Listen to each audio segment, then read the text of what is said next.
우리가 한라봉 채쳐서 설탕에 재워놓은 게 이 정도가 됐습니다. 이렇게 약간 껍질에 투명한 느낌이 들도록 설탕이 당침이 되었습니다. 이것을 끓이도록 하겠습니다.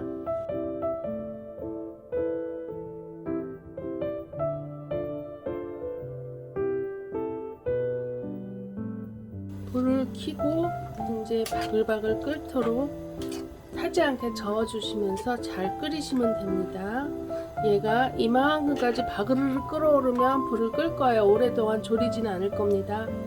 설탕이 밑에 깔리지 않도록 좀 저어서 녹여주세요. 바닥에서 사각사각 거리는 소리가 다 없어질 때까지 잘 저어서 녹여주도록 합니다. 지금 이 수분은 한라봉에서 나온 것이 아니라 우리가 한라봉을 재울 때 한라봉 넣고 설탕 넣고 마지막에 뜨거운 물을 자박하게 부어줬어요. 그렇게 한 이유는 한라봉에서는 거의 수분이 나오지 않습니다. 그래서 또 설탕이 제대로 녹지도 않고 뜨거운 물을 넣어주지 않으면 곰팡이가 날 수도 있어요. 얘를 뜨거운 물에 팔팔 끓는 100도씨 물을 그 한라봉 재워놓은 위에다가 쭉 부어줬어요. 이렇게 해서 설탕 그 안에 자박하게 담긴 채로 한 4일 정도 지난 겁니다. 그 정도 되면 껍질 쪽이 약간 투명하게 당침이 돼가는 게 보입니다. 그때 꺼내서 끓이시면 됩니다. 자, 거품이 옆에서 바글바글 올라오죠. 그리고 이렇게 좀 투명해지면서 얘가 뒤집어지고 있어요. 이렇게 하면 불을 중불로 줄이세요. 싱싱하고 맛있는 그 한라봉의 그 맛이 그대로 남아있어요. 그리고 한라봉은 특징이 귤 껍질 중에서도 별로 쓰지 않은 껍질입니다. 유자하고 굉장히 흡사한 맛을 갖고 있어요. 한라봉 껍질이 두툼한데 쓴맛이 없어요. 그리고 그 맛이 좀 연하다고 할까?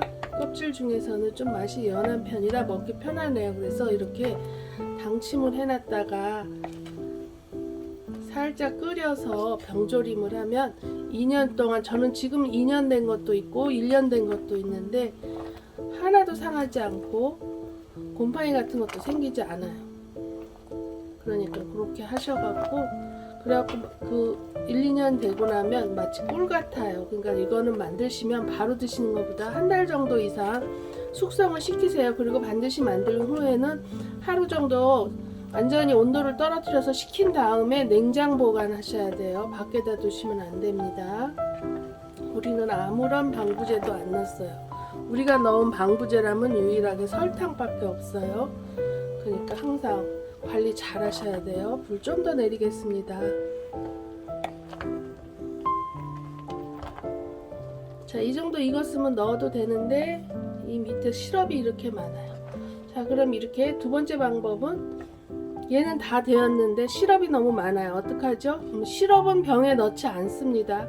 시럽은 얘를 병에 넣고 자박할 만큼만 넣어둡니다. 얘가 폭 잠길 정도만 넣으면 됩니다. 그리고 그 위에 설탕을 덮습니다. 제가 전에도 말씀드렸죠. 설탕을 위에 1cm 정도 덮어 놓으면 공기층하고도 만나지 않고 얘가 올라오는 증기도 잡아줍니다. 그래서 뭘 만들어서 그냥 딱 그 만든 것만 넣어두지 마시고 다 뜨겁게 이렇게 졸여서 만든 것들은 만든 다음에 그 위에 설탕을 1cm 정도 이렇게 설탕 덮어두세요. 지금 당도는 꿀처럼 끈적끈적한 거를 끓여서 지금 뜨거워서 이 정도 느낌이에요. 위에 설탕 만들 공간, 여기 한 1cm 공간을 남기시면 됩니다. 여기까지 시럽을 넣도록 하겠습니다. 이렇게 해서 한숨 식히고 설탕을 덮도록 하겠습니다. 설탕이 졸여진 거죠.